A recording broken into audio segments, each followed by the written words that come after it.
Episode 2. Welcome back to this, which should be a 3-part series in this plate replacement. So in this next episode, what we're going to try to do here is go ahead and get some extensions on those short wires if we can. What you see me doing now is putting a bit of super glue on the windings where I've unwound one turn per pole to get some additional extension there. And I'm using, if you wonder what this little purple light is, it's UV glue. So it gives you a little bit more working time to get it where you want it. And then as soon as you hit it with the UV light, it'll go ahead and tack it up. And that way we don't have to worry about it sticking to our fingers while we're working on it either.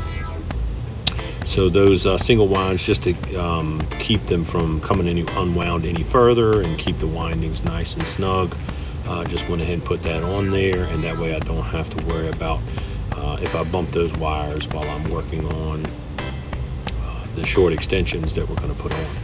So let me go ahead and take a look here. Yeah, it's looking pretty good there. So now that we've got that where we want it,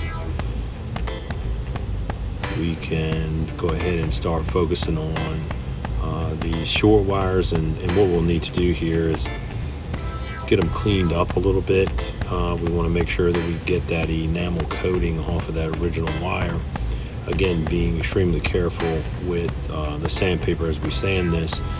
All we want to do is just knock that finish coating off of there.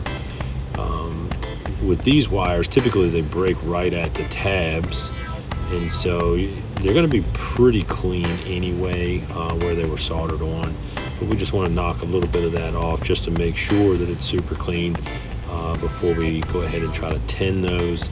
Here's a bit of a close-up where you can kind of see where it's cleaning that wire some, and then we'll do that on both sides to get it super clean. Then we'll put a touch of solder on there, and then that will give us the best chance of putting an extension on these little short windings. Now again, there should be 2 per pole for the inside portion of the windings on these Super 2s.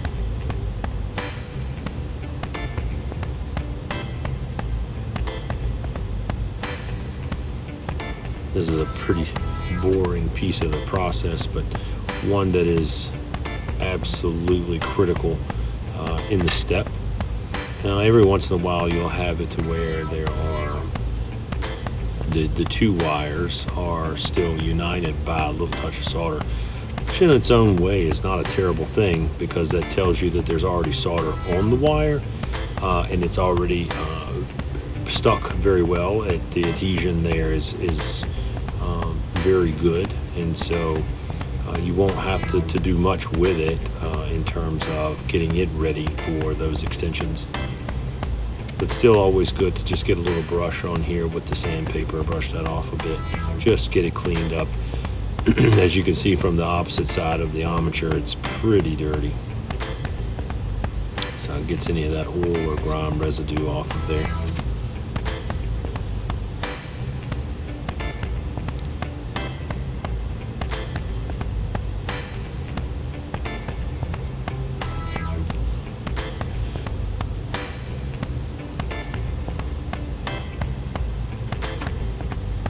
We've got it pretty close.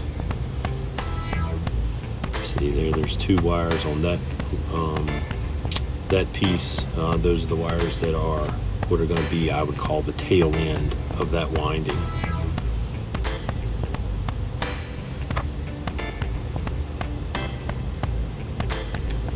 And the short ones are going to be the inside winding, so the beginning of the wind.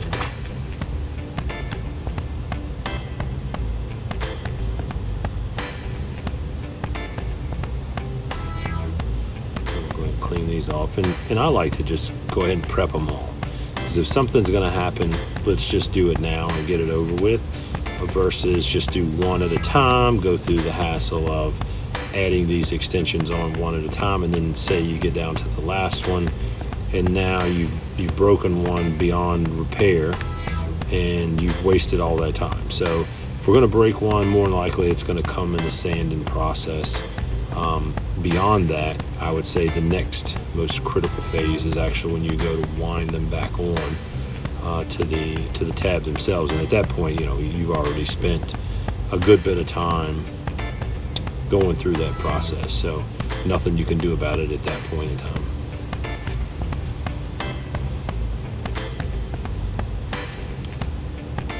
These are actually some of the shorter ones I've ever seen.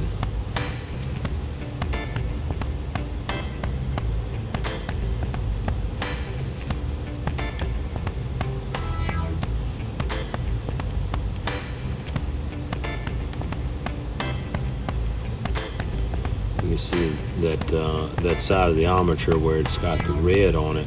Again, remember from the first episode, he was trying to hide this thing. So when it was laying down in that chassis and you looked at it from the top, it would look like a traditional red armature. But when you flip it over to the bottom, then you could tell that it was a Super 2. But very dirty on the top, heavy oiling over the years, and it's not like it was cleaned regularly with any kind of alcohol or anything. Typically, if they're running good, you leave them alone. You just run them, and then you get ready to race again, a little touch of oil, and you're right back at it. So those windings never actually get cleaned up.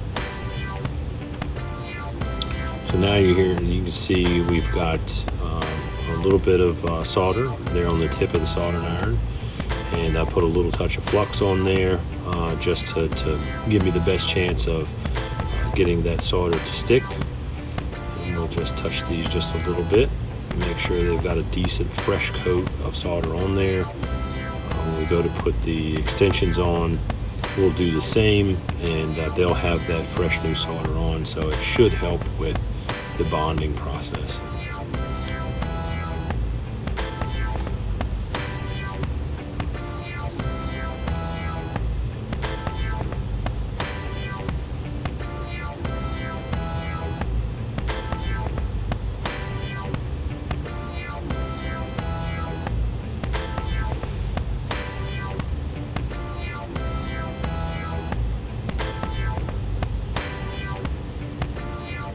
Now the simple thing to have done would have been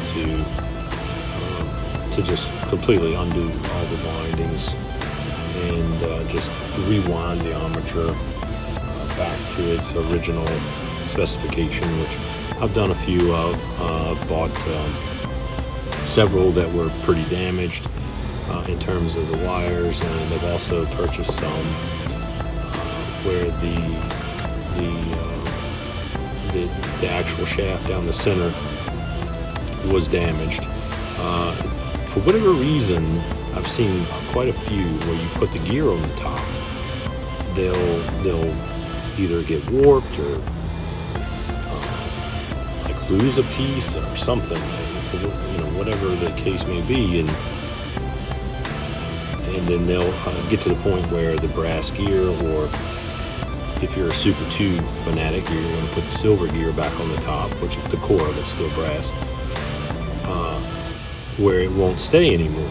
And so some folks have gone to peening them. I've actually put Loctite on that center shaft with the gear before, just let it set up overnight. That seems to do pretty well. You have to be patient with it, of course. You can't, it's not an instant fix. But I've purchased some that were so severely damaged that even those remedies wouldn't be sufficient. And so I have actually broken them down all the way and separated all the plates from the center shaft and done a replacement on that. And the core of the Super 2 shaft is actually exactly the same as your traditional AFX red armatures, or I guess would be equivalent to the main greens as well. So they're the same length, same diameter. You just have to be super careful that you don't bend the plates themselves when you are taking it apart and swapping that out. So I bought a core off of an online auction website and was able to swap that out, and that's actually an armature that I run in my personal car because it's a complete rewind with an aftermarket plate. So if you burn it up, so what? You just replace it and keep moving on, versus using original Super 2 where you take a chance on damaging it and then you've lost that nostalgic originality of the Super 2. So you can see that flux kind of run back up and then down there. But pretty quick solder. Now you can see there we've got some extension. Put a little tug test on it, and boom. Now you've got two wires that have replaced what the originals were there, and that's plenty to be able to wrap around those tabs a couple of times and get a good bond once we get to that stage.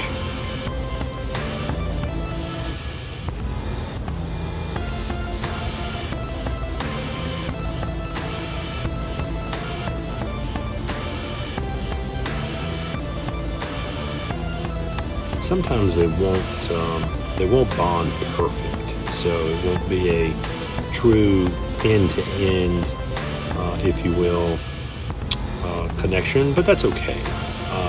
If it's got a little piece that's kind of poking out a little bit, that's fine. It's not going to hurt anything as long as they've made that connection, they've stuck, and they bonded good, and you've given them a little pull test to make sure that they're not going to break apart. You're in great shape. The only place that you might run into an issue is if for some reason you go to put them back around the tab and one of them breaks right where you soldered together. Now that would be a bad day, but it's not the end of the world.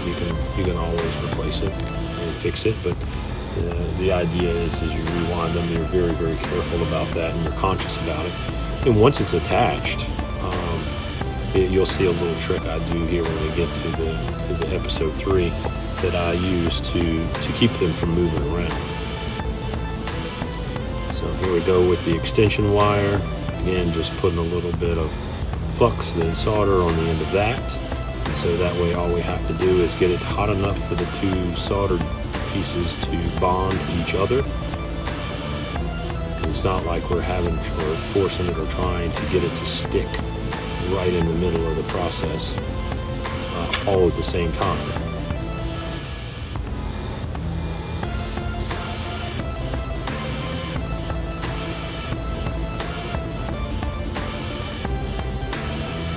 Sometimes these will be a little trickier than others. The hardest part is being able to see it between the two tiny wires bouncing around and having to look around this camera through these jeweler's glasses to be able to see these things.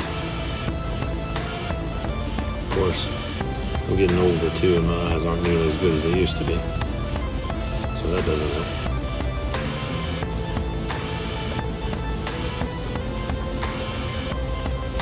Make sure to comment down in the comments on the videos, and let me know if you've ever tried a project like this. I know probably 25 years ago I was attempting this, never realized that you could ohm test your armatures to see if they were good or not. I had several that ran well and then stopped running well and didn't really understand how to test that or figure out what was going on with them. Then I had several that had burnt plates like this one, and just even in the mean green. And you get one that's just a killer armature and it works fantastically well, and you want to try to save it and keep it running in your car because everything is just dialed in perfectly. Well, this is a good way to do it, and back then I didn't know any different. And there was one that I tried to take apart, broke the wires on, was able to get just enough to be able to reattach a different plate. And I said, well, I'm going to try something kind of crazy. And I wound up pulling off an accelerator plate because I thought that would advance the timing just a little bit, give me a slight bit of competitive edge. And they look cool, right? They're pretty intimidating if you take them out and look at them to the competition. So I wound up getting one of those, and because the end of the comm plate has got a V slice in it for an accelerator, I wound up gluing it in place on the center shaft, and just a little dab of glue, nothing crazy. And then once it's set and was in place, then I put a little dab of glue at the end of each hole on the armature where the V is, just to kind of fill the gap. So it basically built up and made its own little notch. Well, I put it in, and it would run good, and then it would be kind of sporadic. So sometimes it would run well, and then sometimes it wouldn't, and come and go. So I never could quite figure it out. Well, fast forward about 20 years later, and now I'm doing it more. I've learned a lot more after I got back into it about 6-8 months ago, and put it back on the track, and I was doing the same thing, and I said, I'm going to figure this out. So I started ohm testing it. Now that I do that, I didn't do it before, and I figured out that it was coming and going on the ohms, wasn't reading correctly. So just put my glasses on, fooled with it enough one day, and figured out that a wire was broken.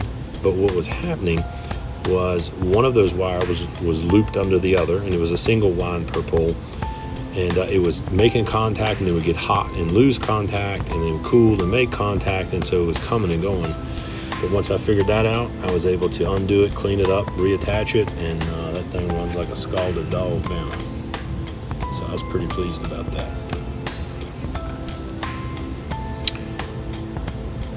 Sorry, this is kind of the boring aspect of the process here, just putting these little tabs on, but it's pretty intricate, trying to get these things lined up just so.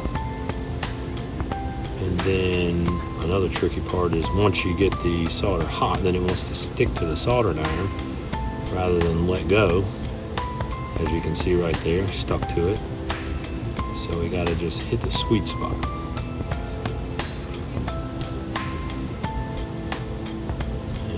Boom chakalaka, just like that. We got her attached there on that one. This is a good example. You can see that it just on the very tip of the extension wire we added it didn't quite touch, but that's okay. We've got a good solid thick connection of solder right there, and I'm not too terribly worried about it, but we might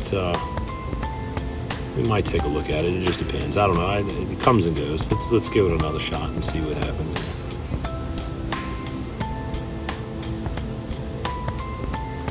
We want to get as good as we can. Yeah, that's a little better. Yeah, we got a longer patch of soldered connection there. So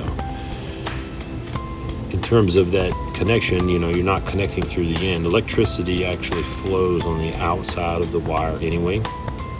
So when you're soldering all the way around and the two solder joints connect, you've got good connectivity there, good current flow, so you're going to be in great shape. Now, we've got the wires extended, and you're like, what the heck, he's cutting them. Well, we've got way more than we need hanging out there. So what I'm doing is I'm just trimming them off to be relatively the same length from both the beginning of one pole and the end of the other. And so we'll get these pretty close together, and then we'll take another look at it and see how things are shaping up.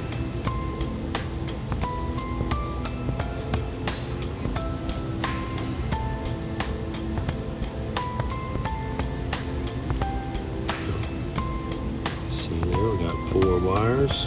Like I say, we just keep testing them. Just want to make sure if they're going to break, now's the time. Let's get them fixed up. Well, I think they're all stuck on there pretty good.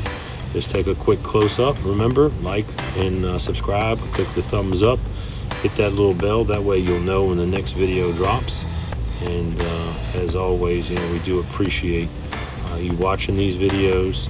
I have a good deal of fun putting them together. It's tedious work, but it allows me to focus in on something and kind of forget about everything else. And here what we're trying to do is those wire ends, after we've snipped them, we want to make sure they're nice and clean where they're going to go around the tabs. And so we'll go ahead and knock off any enamel coating on there. And that way, once we get to the point where we're putting the new plate back onto the armature, they're clean and ready to go. We get them wrapped around there and get them to where we're happy, and then all we got to do is solder. No more sanding. I usually give them a couple of sand strokes here across each wire, both sides, and it seems to do pretty well. Yeah. Now, thicker wire, you can get a little bit more aggressive. With this being new wire, hasn't been through any heat cycles, so that's very helpful. Now, the old wire, gotta be very careful with that. Now, that's what this is. As you can see, it comes around the end of the tab on the armature, the end of the pole, and that's your inside and your outside. You got 4 wires, 2 on each.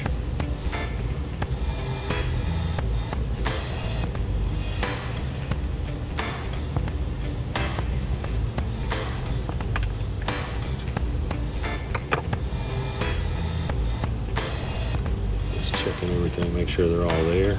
If you watched the first video that I did on Super 2 armature wire repair, I had one break off right about the time I snugged on it and the video stopped. So I had to wind up doing a replacement and repair on that. But it went pretty smoothly. So here, take a close-up look. You know, leave some comments down at the bottom. Let me know what you think. But I think this is getting pretty close to wrapping up, guys. In the next video, we'll get that plate back on and get it all soldered up and buttoned up. Click on the bell, subscribe, and we'll see you real soon. Thanks again for watching.